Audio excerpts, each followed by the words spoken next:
Bonjour à tous les amis, on se retrouve pour une vidéo un peu particulière puisque l'on va parler du coronavirus et d'un phénomène dont vous avez dû beaucoup entendre parler ces derniers temps, à savoir sa croissance exponentielle. Et dès qu'on parle d'exponentielle, on imagine des chiffres qui explosent, des courbes qui montent au ciel et forcément ça ne rassure pas. L'idée de cette vidéo, c'est de voir ensemble ce qu'est exactement la croissance exponentielle et de savoir d'après les statistiques si l'épidémie du coronavirus se répand de façon exponentielle dans les pays touchés, et aussi de voir si l'on peut apporter des nuances à cette réponse. Alors comme vous l'avez compris, tout l'enjeu ici va être de suivre l'évolution d'une quantité à travers le temps. Pour ce faire, un concept mathématique va particulièrement nous servir, celui des suites numériques, suites que l'on désignera à présent par la lettre X. Ce n'est pas compliqué, la valeur X indice n représente la quantité que vous étudiez après n unités de temps. L'unité de temps peut être ce que vous voulez, dans notre cas, l'unité la plus appropriée sera les jours. Et ce qui est pratique avec les suites, c'est que la quantité étudiée n'est valorisée qu'à intervalles réguliers et non pas de façon continue. Cela colle bien avec la réalité car en pratique, les organismes de santé publient généralement le nombre de contaminations une fois par jour uniquement et non en temps réel. Et vous l'avez compris, on s'intéresse à la croissance, donc aux suites croissantes, qui vérifient par conséquent cette inégalité xn plus 1 supérieur ou égal à xn. Le nombre que nous observons au jour n plus 1 doit être supérieur ou égal au nombre observé au jour n. Alors quand on parle de croissance de suite, il y a généralement deux grands types de croissance, la croissance linéaire et la croissance exponentielle. Disons un mot rapide de la première croissance, ce qui nous permettra de mieux comprendre la seconde. Vous découvrez ici les 10 premiers termes de la suite xn. Que constatez-vous? Cette suite est croissante, et cette croissance est on ne peut plus régulière. En effet, pour passer d'un terme à l'autre, on ajoute simplement 1. Vous avez là la caractérisation d'une croissance linéaire. C'est lorsque l'accroissement entre chaque terme de la suite est une constante positive. La mise en équation d'une telle suite est assez simple. Le terme xn plus 1 est obtenu en rajoutant une certaine constante au terme précédent xn. Voilà ce qu'on peut dire pour la croissance linéaire. À présent, regardons ce qui nous intéresse véritablement, la croissance exponentielle. Cette fois, vous avez un exemple de suite xn qui croît exponentiellement. Que remarquez-vous? Elle est croissante, certes, mais surtout, cette croissance est de plus en plus marquée. On le voit facilement, pour passer de x1 à x2, autrement dit de 3 à 4, on a ajouté 1. Pour passer de x5 à x6, on ajoute cette fois-ci 13. Et enfin, pour passer de x9 à x10, on a dû ajouter 97. Donc, on peut déjà dire que cette fois, l'accroissement augmente avec le temps. Mais cela n'est pas spécifique à l'exponentielle, car par exemple, l'accroissement augmenterait aussi avec une croissance cubique. Ce qui fait la particularité de la croissance exponentielle, c'est que l'accroissement entre xn plus 1 et xn est en fait proportionnel à xn. Cela revient à dire que pour passer de xn à xn plus 1, on multiplie xn par une certaine constante. Cette constante est bien entendu supérieure à 1 car on souhaite une croissance. Ainsi, on peut définir cette constante comme 1 plus r, où r est strictement positif. Et donc si on reprend les trois accroissements que l'on a vus, ils ont quelque chose en commun. Ils correspondent tous à un accroissement de 65%. Autrement dit, R égale 0,65. Je passe de x1 à x2 en multipliant x1 par 1,65 et idem pour tous les autres. Et vous comprenez tout de suite pourquoi tout augmente très vite.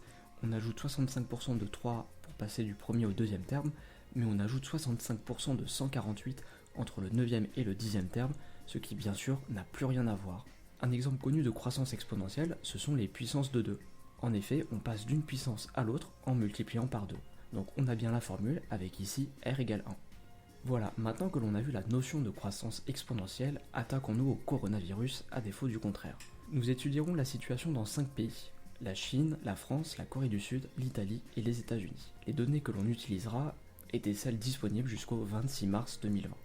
Et pour commencer, nous allons étudier l'évolution du nombre de contaminations sur 15 jours. Je précise que cette période de 15 jours démarre à partir du moment où au moins 500 cas ont été recensés dans le pays. En deçà de ce seuil, la forte volatilité ne permet pas forcément de tirer des conclusions. Alors débutons notre première étude avec l'Italie. Le pays dépassait les 500 cas de coronavirus à partir du 27 février. Par conséquent, nous regardons l'évolution du nombre de contaminations de cette date jusqu'au 12 mars. Alors que constatons-nous? Première chose, ça augmente et ça augmente de plus en plus vite. Nous sommes donc bien dans une situation d'accroissement croissant. Plus 239 cas entre le 2e et le 3e jour, 761 entre le 7e et le 8e jour, et in fine ça explose comme il faut, 2368 nouveaux cas entre l'avant-dernier et le dernier jour.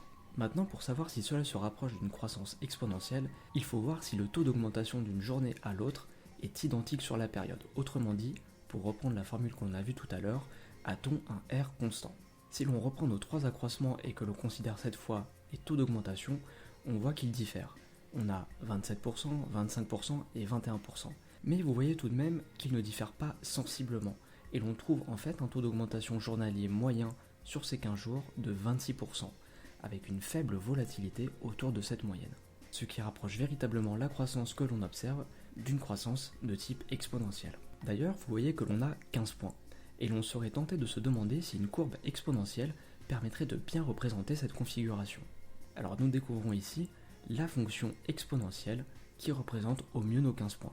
Et elle les représente en fait très bien, car l'adéquation entre la courbe proposée et nos points d'origine est de 99,1%. Dans la mesure où le maximum est de 100%, c'est un score remarquable. Donc tous ces éléments nous permettent de conclure que l'évolution du nombre de contaminations en Italie sur ces 15 premiers jours suit bel et bien une croissance similaire à une croissance exponentielle. Passons à présent à la France. Le cap des 500 a été dépassé le 6 mars, ce sera donc la période du 6 au 20 mars qui nous intéressera ici. Alors nous retrouverons des accroissements croissants, comme il faut, 260 nouveaux cas entre le 2e et 3e jour, et 7 fois plus entre le 13e et le 14e. À présent, concernant le taux d'augmentation journalier, ce fameux R, on voit qu'il fluctue entre les journées, mais comme pour l'Italie, les variations ne sont pas très importantes, et nous avons donc une augmentation journalière moyenne de 24%, ce qui est relativement similaire à l'Italie. Et ainsi, si l'on cherche à représenter nos 15 points par une courbe exponentielle, que l'on voit apparaître à l'écran, le taux d'adéquation entre cette courbe et nos points d'origine est de 99,3%, ce qui est encore meilleur que dans l'exemple précédent. Donc pour la France aussi, nous pouvons parler d'une croissance exponentielle du nombre de cas. On refait cet exercice une dernière fois avec les États-Unis sur la période du 8 au 22 mars. Aucun doute, nos accroissements croissants sont bien là, et concernant l'augmentation journalière de cas, on obtient cette fois des taux plus conséquents, de l'ordre en moyenne de 34%, 10 points de plus que la France. Et vous voyez que les différences sont très vite marquées. À la fin des 15 jours, nous avions 12 000 cas en France contre 35 000 cas aux États-Unis. Enfin, la courbe exponentielle qui représente le mieux la situation est en adéquation à 99,6% avec nos 15 points. Donc pour les Américains, se confirme également le caractère exponentiel de l'évolution de l'épidémie. Alors vous voyez, il n'y a pas beaucoup de débat. Dans les 3 pays étudiés, on retrouve bien une propagation exponentielle de l'épidémie sur les 15 premiers jours. Bien entendu, ce n'est pas une bonne nouvelle de savoir que le coronavirus se répand à une telle vitesse dans les pays qu'il touche. Mais, car il y a toujours un mais, vous allez voir que la situation n'est pas si noire que ça. Si on parle de croissance exponentielle, il faut considérer toutes ses conséquences. Une suite xn qui suivrait une croissance exponentielle purement et simplement aurait ce genre de graphe, avec, comme vous le savez, une courbe qui s'envole à mesure que n progresse. Dit plus mathématiquement, une telle suite diverge vers plus l'infini quand n tend vers plus l'infini. Or dans notre cas, je vous pose la question, est-il réaliste de dire que le nombre de contaminations va s'envoler vers l'infini au fil du temps? Alors non, car il existe tout simplement une limite maximale du nombre de contaminations. C'est la population totale du pays. Il n'y aura jamais 100 millions de Français contaminés dans la mesure où il n'y a déjà pas 100 millions de Français. Heureusement pour nous, le nombre de perdants ne peut pas dépasser le nombre de joueurs. Donc ce constat implique que l'augmentation journalière devrait au fil du temps diminuer jusqu'à atteindre 0. Et au final nous obtiendrons la situation suivante, xn plus 1 égale xn. Autrement dit, il n'y a plus de nouveaux cas. Et ce qui est intéressant, c'est que l'on est en train d'observer cette situation en Italie. Je vous ai montré tout à l'heure les 15 premiers jours, voici les 28 premiers. Déjà, à vue d'œil, on voit bien que la courbe a perdu de son allure exponentielle. Mais regardons ça de plus près. Nous l'avons vu tout à l'heure, l'augmentation journalière sur les 15 premiers jours est en moyenne de 26%. Mais sur les 10 jours suivants, nous sommes déjà tombés de 10 points avec une moyenne cette fois à 15%. Et enfin, sur les 3 derniers jours, nous n'avons plus qu'une augmentation de 8%. Nous voyons donc ici une augmentation journalière qui décroît au fur et à mesure et qui devrait d'ici quelque temps arriver à 0. Et aussi, si comme tout à l'heure, on essaie de représenter ces points par une courbe exponentielle, on se rend compte que la courbe capte bien la première vingtaine de points. Mais à la fin, on a comme un décrochage entre nos points et la courbe. On appellera ça le point d'inflexion.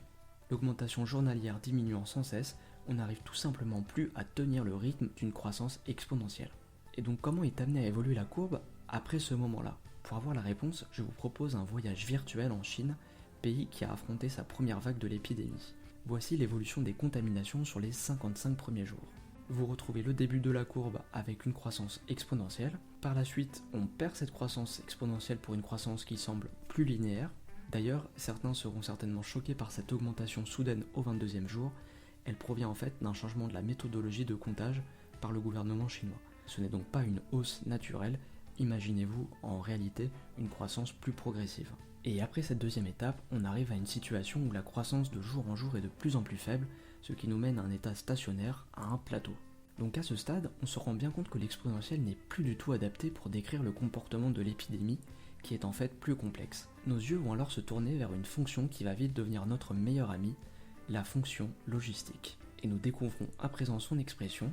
Donc il s'agit bien d'une fonction de n, mais comme vous le voyez, il existe différents paramètres au sein de cette fonction qui vont avoir leur importance.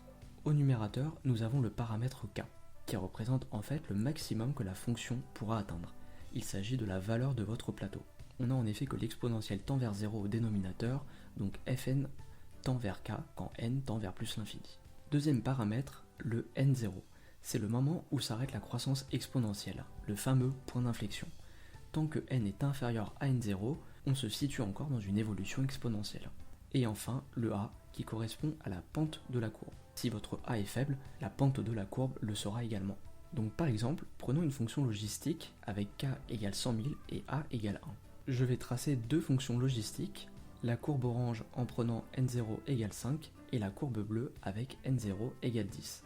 On remarque que les deux fonctions se rejoignent bien à 100 000, qui représente donc leur maximum. Néanmoins, la courbe orange atteint ce maximum bien plus vite que la bleue, et vous voyez que la croissance exponentielle de la courbe orange s'arrête bien à n égale 5, tandis que celle de la courbe bleue ne s'arrêtera qu'à n égale 10. Donc par exemple dans le cas du coronavirus, quelle courbe serait-il préférable d'avoir ? Eh bien le problème de la courbe orange, c'est qu'on atteint très vite le maximum. Donc dans la pratique, cela signifie qu'on aura un afflux massif et brutal de malades très rapidement, ce qui va bien sûr provoquer une saturation des hôpitaux. Donc ça peut paraître contre-intuitif, mais pour un cas constant, mieux vaut repousser l'arrêt de la croissance exponentielle pour lisser au maximum le flux de malades. Et comme dernier cas d'étude, j'aimerais que l'on voit ensemble la situation en Corée du Sud, où grâce aux mesures prises, le pays présente des résultats intéressants. Nous avons ici les 24 premiers jours de l'épidémie. Nous avons une croissance exponentielle au début, mais qui se tasse dès la première douzaine, ce qui est inférieur aux autres pays en moyenne. Et surtout, la prouesse du pays est d'avoir atteint un plateau très faible, environ 8000 cas, contre 10 fois plus en Chine par exemple, donc un paramètre K très faible. Enfin, la pente de la courbe est relativement basse, ce qui permet de lisser l'évolution de l'épidémie dans le temps et d'éviter un afflux massif de nouvelles contaminations. Donc on peut dire que la Corée par ses actions a su limiter la propagation du virus, ce qui donne une fonction logistique avec des paramètres qui permettent d'éviter la catastrophe. Donc les amis, que peut-on retenir ? Nous avons vu qu'effectivement la première dynamique dans le développement du virus suit une croissance exponentielle. Nous avons démontré cela pour plusieurs pays. Mais il faut bien retenir que cette croissance ne concerne que la première phase de propagation. Heureusement pour nous, cette croissance vient ensuite à se tasser progressivement pour atteindre une situation stationnaire. Nous avons donc affaire en réalité à une croissance logistique, et c'est vraiment ce qualificatif qu'il faut retenir pour qualifier la propagation de l'épidémie. L'intensité et la durée de l'épidémie va dépendre de facteurs endogènes et exogènes au virus lui-même. Les facteurs endogènes sont par exemple la contagiosité du virus, ou encore sa durée de vie dans l'air et sur différents matériaux. Pour ce qui est des facteurs exogènes, on pourra citer entre autres la densité de population et bien entendu les mesures gouvernementales comme le confinement ou encore les dépistages. Ce sont tous ces éléments qui vont venir jouer sur les paramètres d'évolution de la courbe N0, K et A. Une part nous est imposée et pour le reste, c'est à nous de prendre nos responsabilités.